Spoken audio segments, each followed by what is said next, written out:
My boyfriend called me ugly in front of his buddy, then ditched me at a restaurant and stuck me with the bill. As he walked out, he shouted, "A girl like you should be thankful I even dated you." I just smiled and stayed quiet. This morning, I woke up to 20 missed calls blowing up my phone. I stared at Mason Taylor's name flashing across my phone, 20 missed calls from the man who just shattered my heart and humiliated me in front of strangers. 3 days ago, he called me ugly and left me with a huge dinner bill, but now his desperate voicemails were pure music to my ears. The morning sun streamed through my apartment window, but all I could see was the raw terror in his 3 a.m. message. "Hazel, please, you have to call me back. Something's happening. Something's very wrong. The photos. How did you? Please, I'm begging you." I just smiled and let it go to voicemail again. After all, a girl like me should be grateful for the entertainment. But how did I go from being the broken-hearted victim to the one holding all the cards? How did 3 days transform me from a woman crying over a cruel breakup into someone who could make Mason Taylor, the man who thought he was untouchable, beg for mercy? The answer lies in what happened that night at Romano's restaurant. And more importantly, what I discovered about the man I thought I loved. Some secrets are buried so deep that when they finally surface, they don't just hurt. They destroy everything in their path.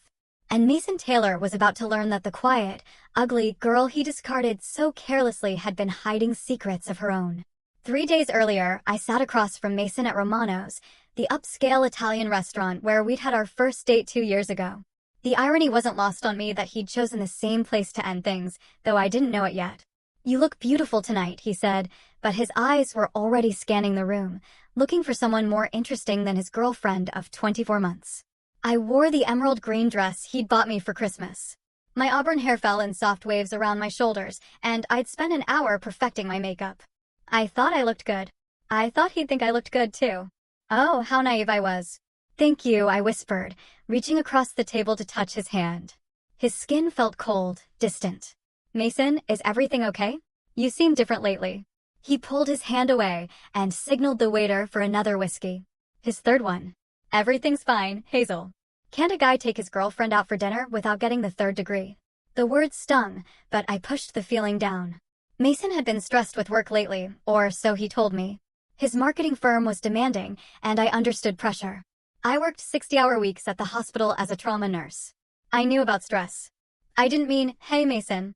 I turned to see 3 men approaching our table. I recognized them immediately. Jake Charles, Mason's college roommate with the perfectly styled blonde hair and expensive suits.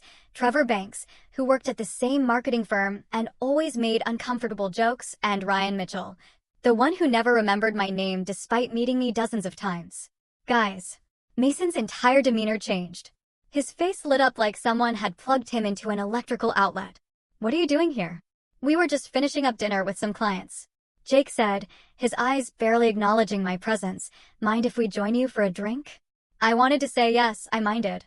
This was supposed to be our night. We hadn't had a proper date in weeks, and I'd been looking forward to reconnecting, but Mason was already pulling out chairs before I could object. "Of course.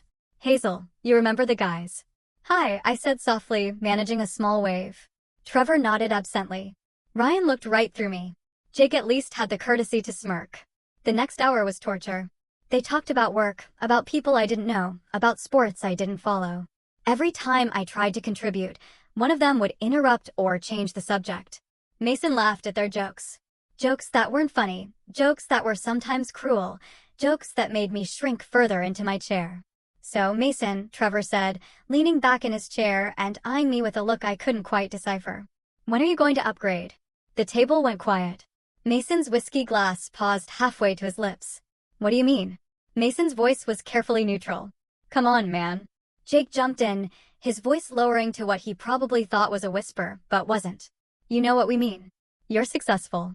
You're good-looking. You've got that new promotion coming up. Don't you think it's time for an adjustment?" My blood turned to ice water. They were talking about me, right in front of me, like I wasn't even there. "Guys," Mason said, but there was no conviction in his voice.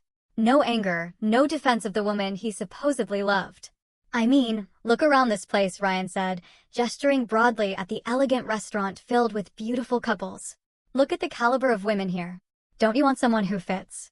I stared at Mason, waiting for him to tell them to stop, waiting for him to defend me, waiting for him to remember that he'd once told me I was the most beautiful woman he'd ever seen.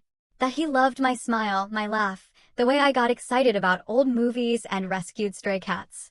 Instead, Mason drained his whiskey and set the glass down with a sharp clink. "You know what?" he said, his voice growing stronger with each word. "You're right."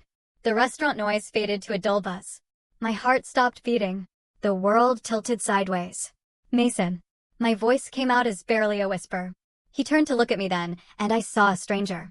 The warm man I'd fallen in love with was gone, replaced by something cold and calculating. His dark brown eyes, the ones I'd once lost myself in, looked at me like I was something distasteful he'd found on the bottom of his shoe. "Hazel, this isn't working anymore." "What? What do you mean?" The three men leaned back in their chairs like they were settling in to watch a show. Jake actually smiled. "I mean us. This." Mason gestured vaguely between us. "I'm moving up in the world, and I need someone who can move up with me. Someone who fits the image I'm trying to create." Image. I felt like I was drowning. "Mason, I don't understand." "What image? What are you talking about?" "Look, Hazel." He sighed like this conversation was tedious. Like breaking up with me was just another item on his to-do list. "You're a nice girl. You're adequate. But let's be honest here." The word adequate hit me like a physical blow. "Let's be honest about what?" Mason looked around the table at his friends, who were all nodding encouragingly. Drawing strength from their approval, he sat up straighter and looked me directly in the eyes. "You're not pretty enough for where I'm going in life." The words hung in the air like smoke. I felt every person at nearby tables turn to look at us. Felt their pity and curiosity burning into my skin. "Mason, please don't do this," I whispered. "Not here. Not like this." "When would be a good time, Hazel?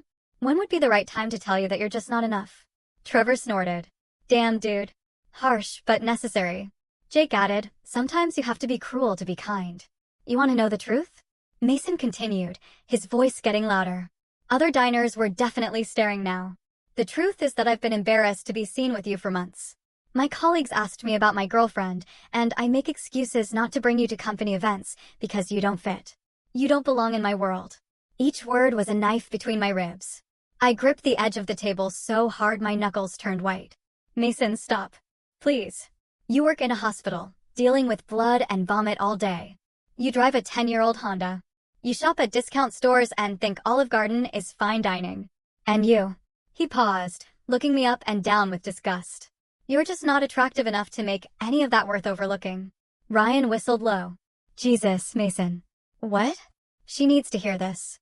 She needs to understand reality. I felt tears threatening, but I refused to cry in front of them. I refused to give them that satisfaction. "So that's it?" I managed to ask. 2 years and that's it? 2 years too long," Mason said, standing up and pulling out his wallet. He threw a 20 on the table. "That should cover my drinks. You can handle the rest, right? Consider it a farewell gift." The dinner bill was over $200. I was a trauma nurse, not a brain surgeon. $200 was groceries for 2 weeks. "Mason, I can't afford, you'll figure it out," he said, already putting on his jacket. "You always do." His 3 friends stood up with him like a pack of hyenas following their leader. "See you around, Hazel," Jake said with mock sympathy. "Maybe." They started walking toward the door, laughing and talking like they hadn't just destroyed a human being. Like they hadn't just taken 2 years of my life and thrown it in the garbage. But Mason wasn't done yet. As they reached the restaurant entrance, he turned back and raised his voice loud enough for half the restaurant to hear. "A girl like you should be grateful I even dated you for as long as I did." The laughter that followed them out the door echoed in my ears like gunshots. I sat there in the suddenly too quiet restaurant, surrounded by strangers, pitying stares, and my own humiliation. The waiter approached cautiously, like I might bite. "Miss, will you be needing anything else?" "Just the check, please," I whispered. When he brought it, I stared at the total with numb disbelief. $237.43. More than I had in my checking account until payday. I smiled, not because I was happy, not because I was okay. I smiled because something inside me had broken. And when it broke, it revealed something I'd kept buried for a very long time. Something Mason Taylor had no idea existed. Something that was about to make his life very, very complicated. I paid the bill with my credit card and walked out of Romano's with my head held high. The valet brought my 10-year-old Honda Actually, a 9-year-old Civic that I'd bought with cash because I believed in living within my means. Mason had always made comments about my car, my clothes, my choices. I thought he was joking, trying to motivate me to better myself. Now I understood he'd been cataloging my inadequacies for months. The drive home to my modest apartment in the suburbs was a blur of streetlights and tears I refused to let fall. When I finally made it inside, I deadbolt the door, kicked off the heels that had been pinching my feet all night, and walked to my bathroom mirror. Ugly, I said to my reflection. The woman staring back at me had auburn hair that caught the light like copper, green eyes that men had once called mesmerizing, and the kind of delicate features that belonged in Renaissance paintings. I wasn't a supermodel, but I'd never considered myself ugly. I thought I was pretty. More importantly, I thought Mason thought I was pretty. Adequate, I continued, testing the word like poison on my tongue. I'd graduated summa cum laude from nursing school. I'd worked in trauma units in 3 different cities. I'd saved lives, comforted families, and made a difference in the world every single day. I'd never considered myself adequate. I'd thought I was accomplished. But Mason was right about one thing. I wasn't who I appeared to be. I walked to my bedroom and opened the closet door. Behind my work scrubs and casual clothes, pushed to the very back where I never looked, was a garment bag I hadn't touched in over 3 years. Inside was a black cocktail dress that had cost more than Mason made in a month. Beside it hung jewelry that could have paid off his student loans. At the bottom of the bag were shoes that were works of art and a clutch purse that had been handmade in Italy. I pulled out my laptop and logged into a bank account I hadn't accessed since I'd moved to the city and started over as just Hazel, the nurse. Current balance, $2,847,392.67. I scrolled through my portfolio, tech stocks, real estate investments, municipal bonds, all performing beautifully, just as my financial advisor had predicted. Then I opened my other laptop, the one I kept hidden in a false bottom of my dresser drawer, the one with software that cost more than most people's cars. It was time to remember who I used to be. My name is Hazel Wilson, and yes, I'm a trauma nurse, but I'm also the daughter of tech mogul Richard Blackstone, founder and CEO of Blackstone Industries. I'm worth more than Mason and his 3 idiot friends would make in their combined lifetimes. 3 years ago, after my father's death, I'd inherited not just his money, but his company, a company I'd helped him build from the ground up. Starting with coding lessons when I was 12 and progressing to corporate strategy by the time I was 25. But inheriting billions at 26 had taught me something valuable. When people know you're rich, they never love you. They love your money, your connections, your power. They love what you can do for them. So, I'd made a choice. I'd put professional managers in charge of Blackstone Industries, moved to a new city, and started over as a trauma nurse, something I'd always wanted to try. I'd lived modestly, driven ordinary cars, shopped at normal stores. I'd wanted to find someone who would love me for me, not for what I could give them. I'd thought I'd found that person in Mason Taylor. Oh, how wrong I'd been. I opened my secure messaging system and typed a quick message to my head of security, a former CIA operative named Victoria Cross, who'd worked for my father for 15 years. Vic, need a deep background check on Mason Taylor, DOB March 15, 1992. Currently employed at Pinnacle Marketing Solutions. Also need full profiles on Jake Charles, Trevor Banks, and Ryan Mitchell. All associates of the target. Need everything. Finances, relationships, secrets, weaknesses. Timeline, 48 hours. The response came back in less than 5 minutes. Understood. Anything I should know about the level of detail? Required.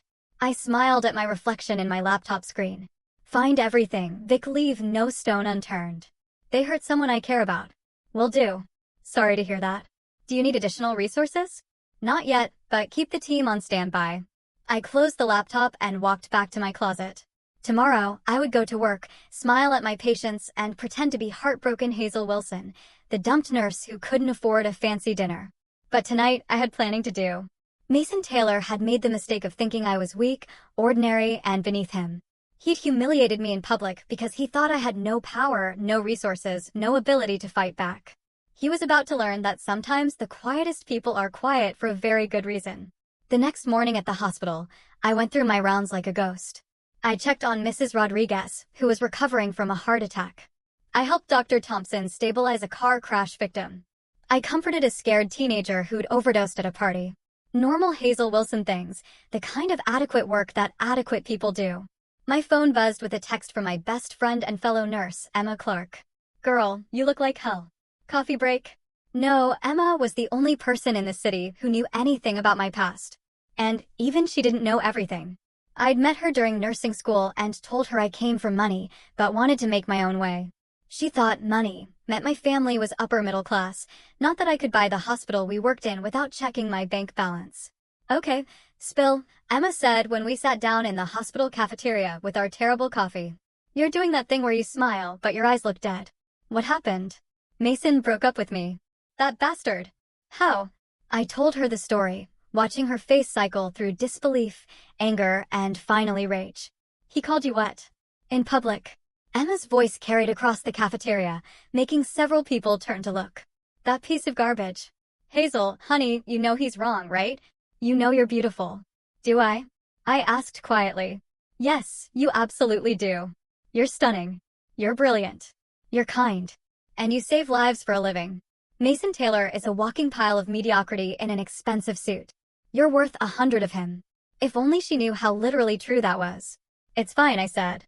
I'm fine. No, you're not. You're planning something. You get this look when you're planning something. It's the same look you had when you figured out how to prove that Dr. Kingston was stealing medication. Emma knew me well. Too well. I'm not planning anything. What would I plan? I'm just a nurse, remember? Just adequate. Don't you dare, Emma said, pointing her fork at me like a weapon. Don't you dare let that jerk make you believe you're anything less than amazing. My phone buzzed. A message from Victoria Cross. Initial sweep complete. Meet me tonight. Your place. 9 p.m. I typed back quickly. Confirmed. Who's that? Emma asked. Wrong number, I lied smoothly. Listen, I should get back to work. Mrs. Rodriguez needs her medication adjusted. Hazel. Emma grabbed my hand. Promise me you won't do anything stupid. I know you're hurt, but don't let him turn you into someone you're not. I squeezed her hand and gave her my most reassuring smile. Don't worry about me, Emma. I'm going to be just fine. At exactly 9 p.m., Victoria Cross knocked on my apartment door.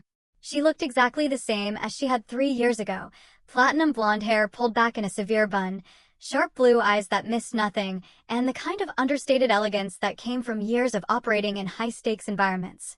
Hazel, she said, embracing me briefly. You look good. Civilian life agrees with you. Thanks, Vic. Come in. She set her briefcase on my kitchen table and opened it with practiced efficiency. I have to say, when you disappeared into suburban nursing life, I never expected to hear from you again. Your father would be proud, by the way. The company's stock price has increased 40% since you took over. The managers you recommended are excellent. They are, but they're not you. Victoria pulled out a thick file. Now, let's discuss why you want to destroy Mason Taylor. I didn't say I wanted to destroy him. Victoria gave me a look that could have frozen water. Hazel, I've known you since you were 16 years old. I know the difference between a routine background check and a nuclear option investigation. This is a nuclear option. I sank into my chair. Tell me what you found. Mason Taylor is a textbook narcissist with delusions of grandeur and financial problems he hides well. Victoria opened the file with a flourish. On the surface, he looks good. Marketing manager at Pinnacle. Nice apartment, expensive clothes, drives a leased BMW. But dig deeper. She spread photos and documents across my table like she was laying out a hand of cards. His credit cards are maxed out. He owes $43,000 in student loans. His rent is 2 months behind, and he's been moving money between accounts to avoid overdraft fees. The expensive lifestyle, it's all smoke and mirrors. What about his job? Pinnacle Marketing is struggling. They've been laying people off quietly for 6 months. Mason's position is safe for now, but barely. And there's something else. Victoria's voice dropped. He's been embezzling. My blood went cold. What? Small amounts. 100 here, 200 there. He's been skimming from client expense accounts and billing personal charges as business expenses. I estimate he's stolen about $15,000 over the past year. Does Pinnacle know? Not yet. But they will when someone knows where to look. Victoria smiled. The question is, do you want them to find out sooner rather than later? I stared at Mason's photo. He looked so confident, so smug. Even in a corporate headshot, his arrogance radiated through the camera. What about his friends? Jake Charles is drowning in gambling debts. Trevor Banks is having an affair with his boss's wife. Ryan Mitchell has a sealed juvenile record that would definitely affect his security clearance at his defense contractor job. How sealed? Let's just say it involves violence and leave it at that. I absorbed this information, feeling pieces of a plan clicking into place in my mind. Vic, I need you to do something for me. Name it. I want you to quietly tip off Pinnacle about Mason's embezzlement, but don't make it obvious. Make it look like routine accounting caught the discrepancies. Victoria nodded. Done. What else? Can you arrange for Jake Charles's gambling debts to be called in? All at once. Easily. His primary creditor is someone we've done business with. And Trevor's affair? I can make sure his boss finds out. Anonymously, of course. And Ryan's record? Victoria's smile was sharp as a blade. Let me worry about that. I walked to my window and looked out at the quiet suburban street. 3 days ago, I'd been just another woman trying to find love in a complicated world. Now, I was planning the systematic destruction of 4 men who thought they were untouchable. Are you sure about this? Victoria asked quietly. Once we start, there's no going back. These men will be ruined. I thought about Mason's voice carrying across Romano's restaurant. A girl like you should be grateful I even dated you. I thought about the laughter that followed. I thought about every woman who'd thought their cruelty was justified. They should have thought of that before they decided to humiliate someone they believed was powerless. Victoria began packing up her files. Consider it done. But Hazel, this is just the beginning. From what I found, Mason Taylor has made a lot of enemies. A lot of people would be very interested to learn about his financial situation and his creative accounting. After Victoria left, I sat in my quiet apartment and opened my laptop. I pulled up Mason's social media profiles, his LinkedIn, his company bio. In every photo, he looked successful, confident, happy. By the time I was done with him, all of that would be gone. But I wasn't interested in just ruining his life. That would be too simple, too clean. I wanted him to understand exactly how it felt to be humiliated in public. I wanted him to know what it was like when the whole world could see your shame. I wanted him to beg. And then I wanted him to know exactly who had brought him down. My phone rang at 3 a.m. Mason's name flashed across the screen. I let it go to voicemail.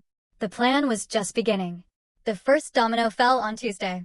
I was restocking medical supplies in the trauma unit when Emma burst through the doors, her eyes wide with excitement. Hazel, did you see the news about that marketing company? Pinnacle something. My hands never paused in their work, but my heart rate spiked. What news? Embezzlement scandal. Apparently, some manager was stealing from client accounts. They fired him and called the police. It's all over the local business news. I pulled out my phone and navigated to the local news website. There in black and white was the headline, "Local Marketing Manager Arrested for Embezzlement." Mason's corporate headshot stared back at me from the screen. The accused, Mason Taylor, 30, allegedly stole approximately $15,000 from client expense accounts over the past year. Pinnacle Marketing Solutions discovered the discrepancies during a routine audit and immediately contacted authorities. Taylor was arrested at his workplace Tuesday morning. I had to bite my lip to keep from smiling. Wow, I said, keeping my voice carefully neutral. That's terrible. Isn't that your ex-boyfriend? Emma asked, peering at my phone screen. Yeah, it is. Holy cow, Hazel, I mean, I know he was a jerk, but I never thought he was a criminal. You never really know someone, I murmured. The second domino fell on Wednesday. Victoria sent me a text with a link to a local gossip blog. Prominent defense contractor employee loses security clearance after juvenile record surfaces. Ryan Mitchell's photo accompanied an article detailing how his sealed juvenile record for assault had somehow found its way to the security office. Without his clearance, he couldn't do his job. Without his job, he couldn't afford his mortgage, his car payments, or his carefully cultivated lifestyle. The third domino fell on Thursday. Trevor Banks's affair made it into the society pages when his boss's wife threw a very public, very expensive vase at him in the middle of an upscale restaurant. The accompanying photo showed Trevor covered in water and white roses. His face a mask of shock and humiliation. His boss fired him the next day. But Jake Charles's downfall was my masterpiece. Victoria had arranged for all his gambling debts to be called in simultaneously on Friday morning. When Jake couldn't pay, his creditors made it clear that his kneecaps were on the line. Desperate, he did what desperate people do. He made terrible decisions. He tried to steal money from his own company. Unlike Mason, Jake was clumsy about it. He was caught within hours. And by Friday evening, he was in jail alongside his former friend. By Saturday morning, Mason's entire circle had collapsed.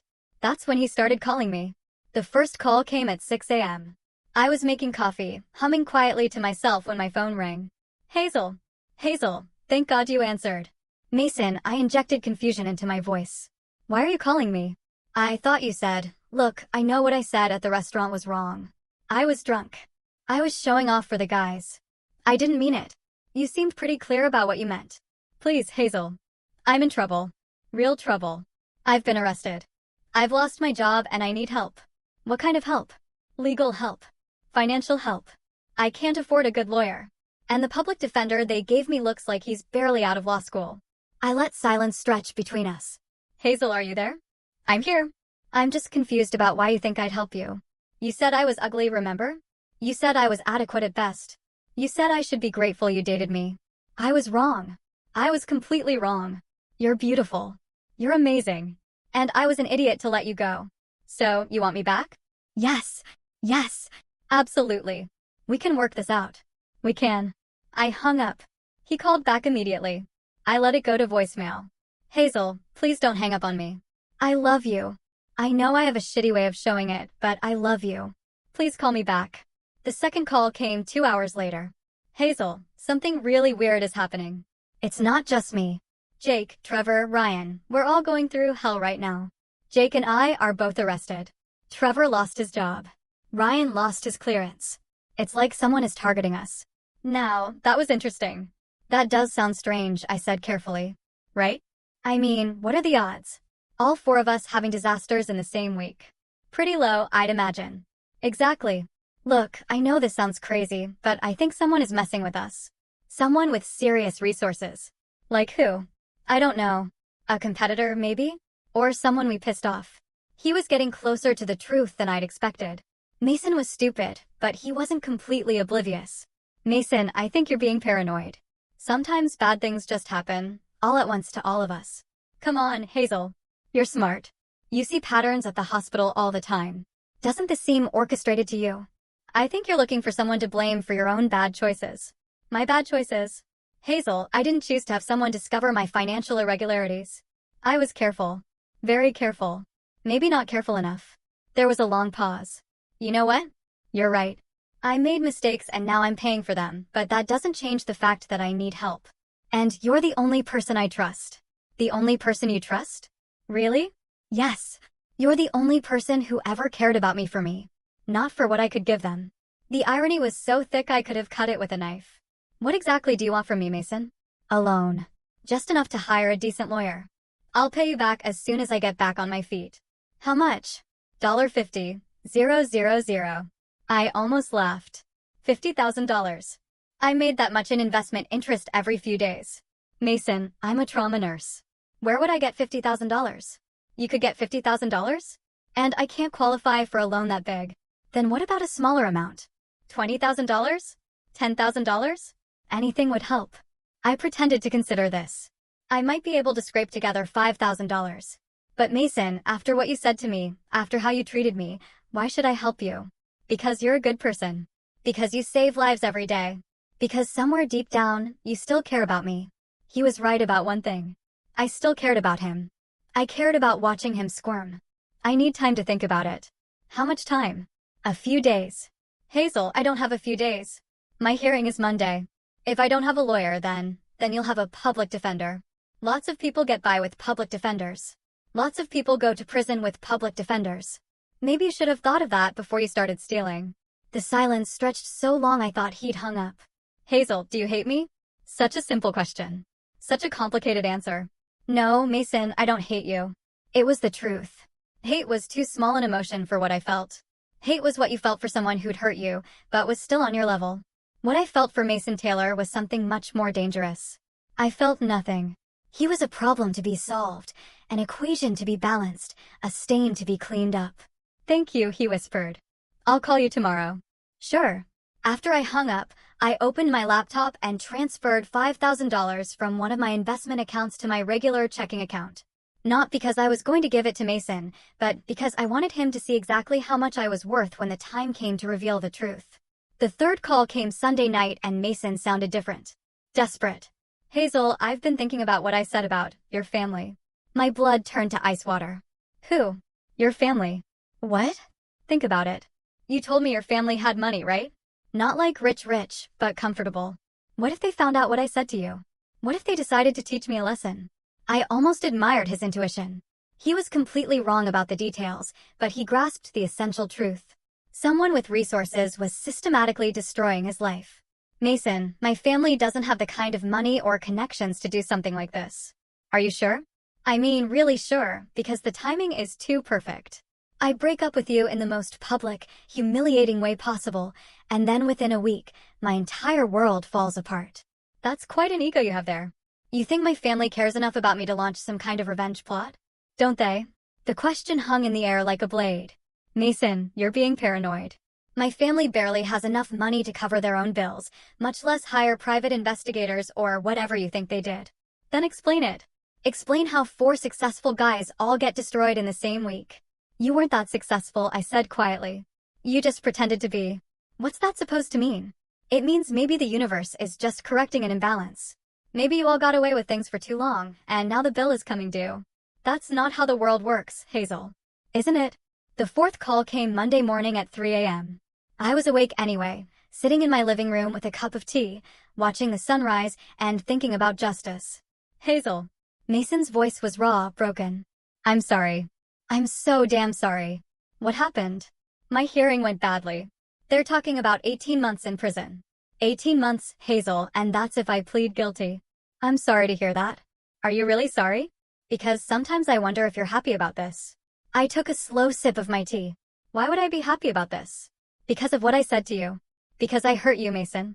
I'm not the kind of person who takes pleasure in other people's suffering. It was mostly true.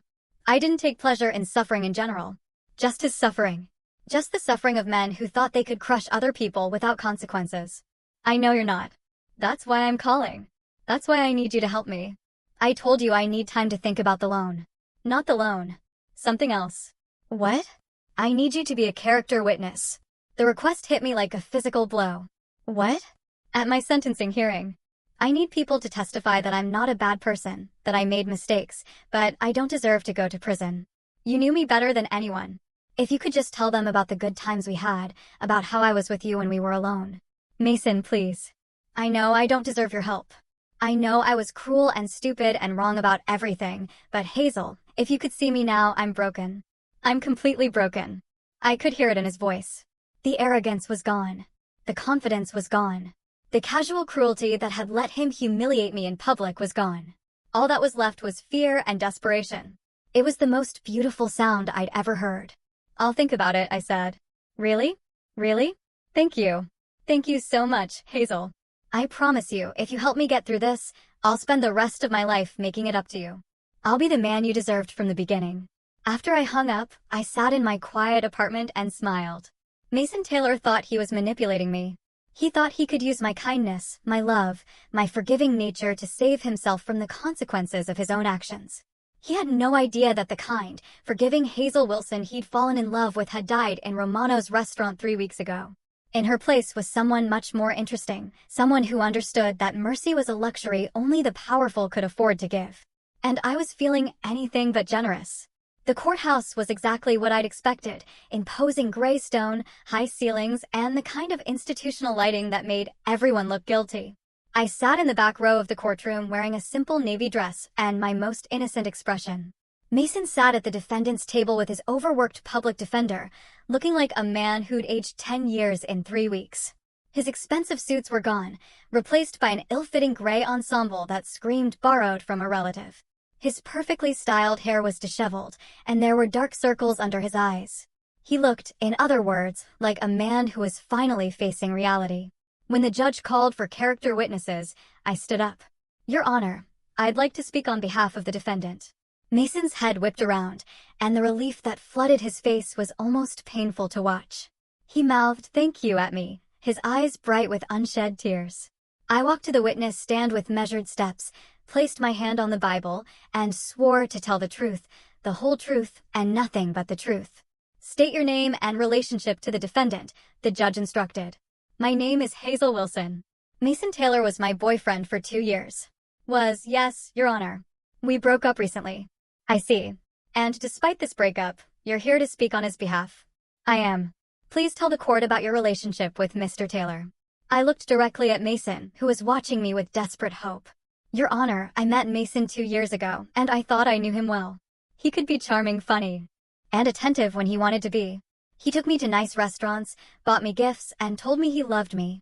Mason nodded encouragingly.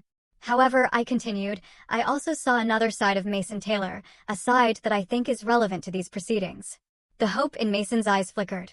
What kind of side, Miss Wilson? Mason has a problem with honesty, Your Honor. Not just in his professional life, as we've seen with the embezzlement charges, but in his personal relationships as well. Mason's lawyer started to object, but I continued. He lied to me constantly about his financial situation. He would take me to expensive restaurants and then claim he'd forgotten his wallet, leaving me to pay bills I couldn't afford. He borrowed money from me repeatedly, promising to pay it back and never did. How much money? The judge asked. I'd prepared for this question. Over the past week, I'd carefully documented every dinner I'd paid for, every loan I'd given him, every expense he'd pushed onto me while maintaining his illusion of success. Approximately $3,000 over the course of our relationship, Your Honor. Mason's face had gone white. But the financial deception wasn't the worst part, I continued. The worst part was how he treated me when he thought it didn't matter anymore. Can you elaborate? 3 weeks ago, Mason took me to Romano's restaurant. While we were there, some of his friends joined us. In front of these men, and in front of a restaurant full of strangers, Mason told me I was ugly, that I wasn't good enough for him, that I should be grateful he dated me at all. He then left me to pay a $200 dinner bill and walked out, announcing loudly that a girl like me should be grateful I even dated you. The courtroom was dead silent. This happened 3 weeks ago? Yes, Your Honor. And yet you're here today to speak on his behalf? I'm here today to tell the truth about Mason Taylor's character. The truth is that he's a man who believes rules don't apply to him, whether those rules involve taking money that doesn't belong to him or treating other people with basic human decency. Mason was staring at me like I'd grown a second head. He called me after his arrest, begging for help, not because he was sorry for how he treated me, but because he needed money for a lawyer. He asked me to loan him $50,000, money he knew I didn't have. And when I couldn't, he settled for asking for smaller amounts. Even now, even after everything he's done, Mason Taylor's primary concern is what other people can do for him. I turned to look directly at Mason. Your Honor, I don't believe Mason is evil, but I do believe he's selfish, manipulative, and completely unable to accept responsibility for his actions. The embezzlement charges don't surprise me at all. They're exactly the kind of thing someone would do if they believed the world owed them a lifestyle they hadn't earned. The judge was writing notes, nodding slowly. Is there anything else you'd like to add, Miss Wilson? Just this, Your Honor. Mason asked me to come here today because he thought I still loved him, and he thought love would make me lie for him. He thought I was weak and grateful and easily manipulated. He was wrong about all of those things, just like he was wrong when he thought he could steal money without getting caught. I stood up from the witness stand. Mason Taylor isn't a victim of circumstance. He's a man who made deliberate choices to lie, steal, and hurt other people. And now he's facing the consequences of those choices. In my opinion, those consequences are long overdue. The silence that followed my testimony was deafening. I walked back to my seat, feeling every eye in the courtroom on me. Mason's lawyer was frantically whispering in his ear, but Mason wasn't listening. He was staring at me like he was seeing me for the first time.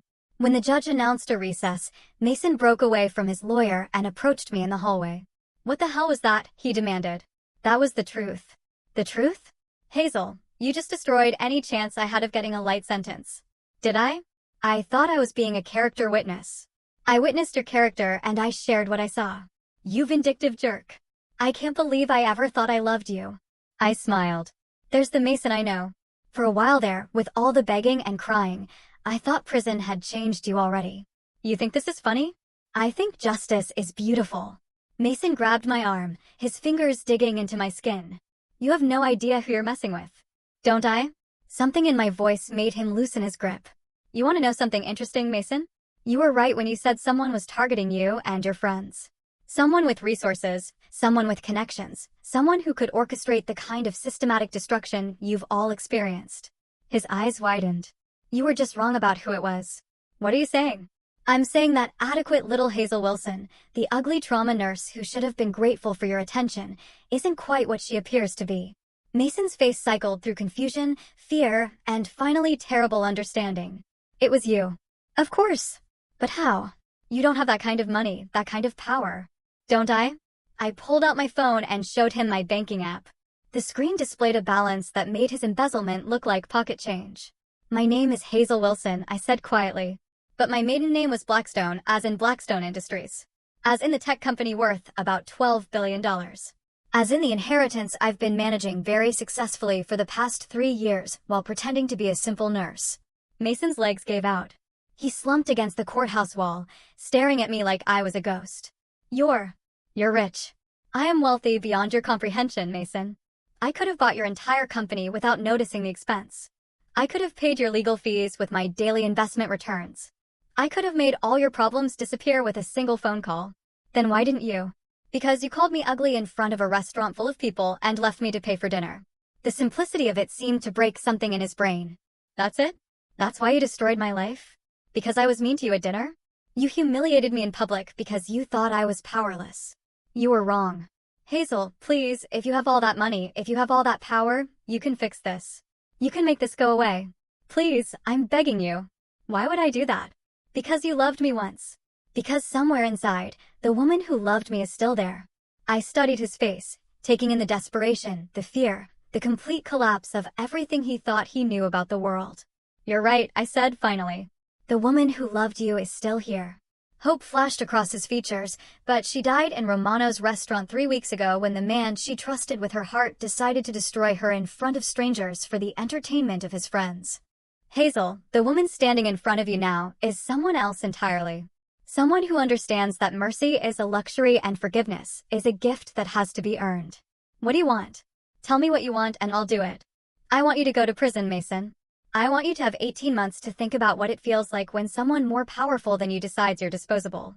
You can't be serious. I'm completely serious. But don't worry, I'm not completely heartless. I've arranged for you to have the best possible experience while you're incarcerated. What does that mean? It means I made some donations to the prison system. Donations that will ensure you have a private cell, good medical care, access to educational programs, and protection from the more dangerous inmates. Mason stared at me in horror. You're going to let me go to prison, but you're going to make sure I'm comfortable while I'm there? I told you I'm not evil. I just want you to have time to think. Think about what? Think about how it feels to be powerless. Think about how it feels when someone you trust betrays you. Think about how it feels to be dismissed and discarded by someone who thinks they're better than you. The bailiff announced that court was resuming. I have to go, I said. Good luck with your sentencing, Mason. As I walked away, I heard him calling after me. Hazel. Hazel, wait.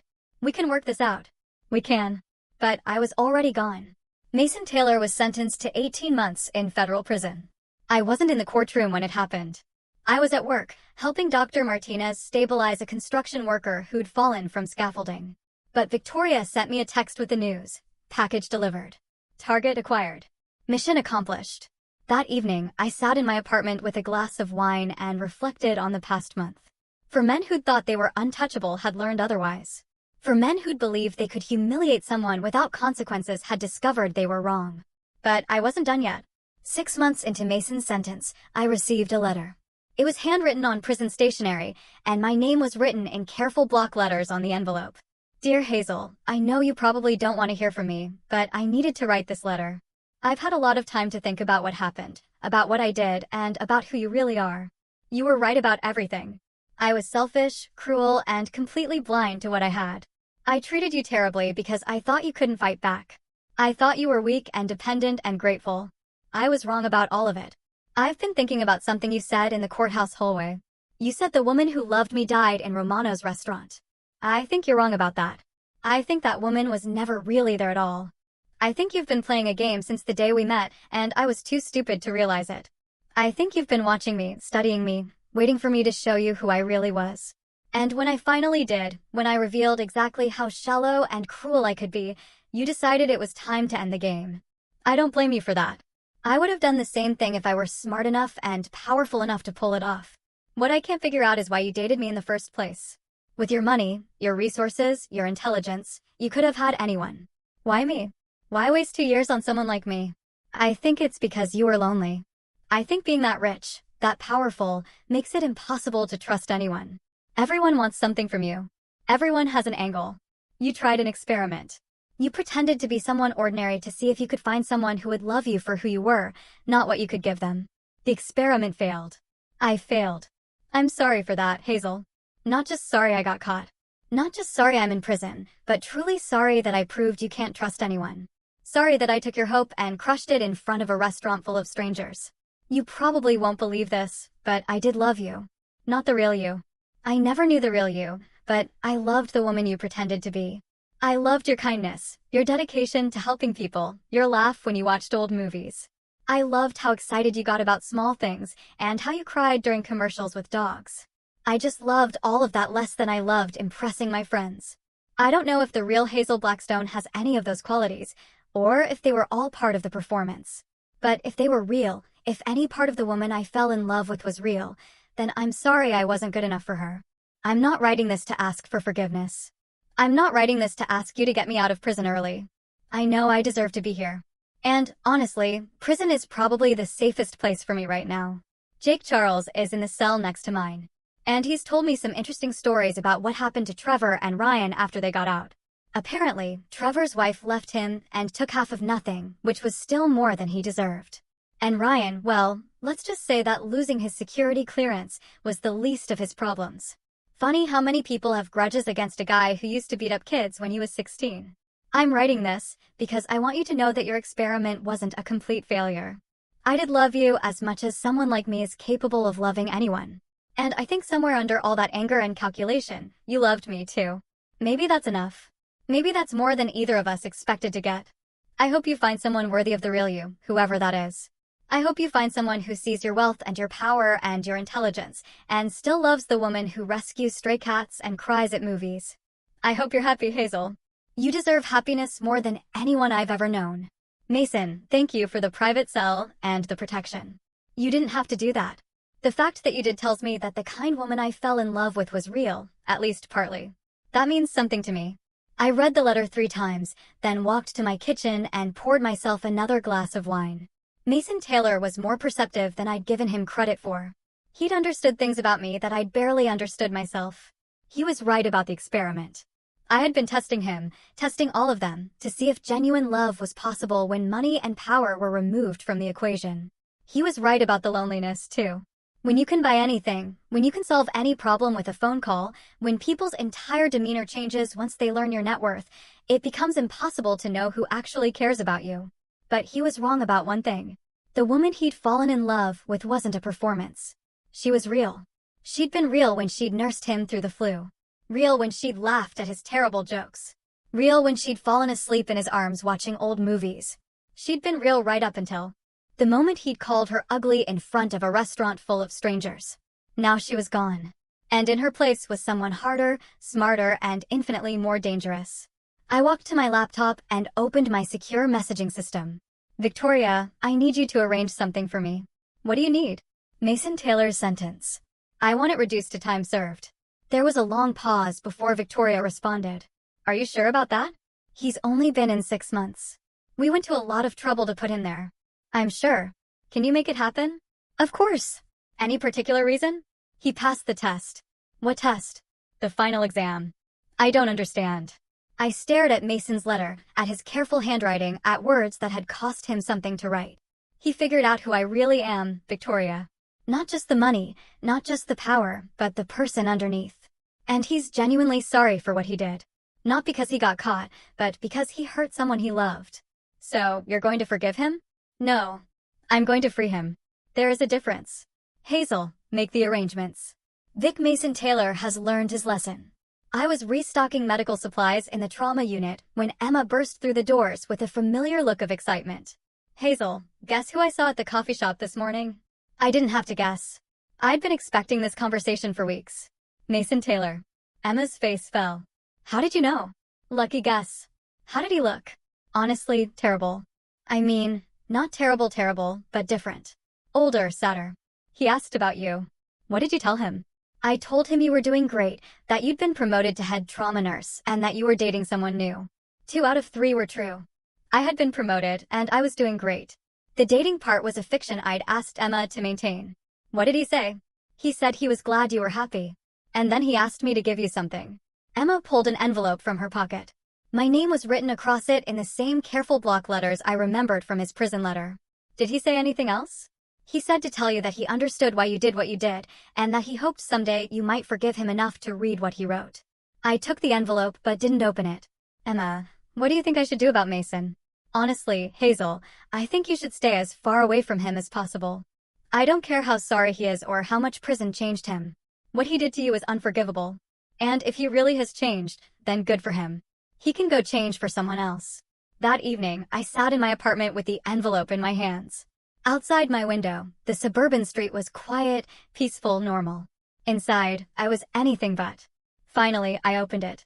Hazel, I'm not supposed to contact you.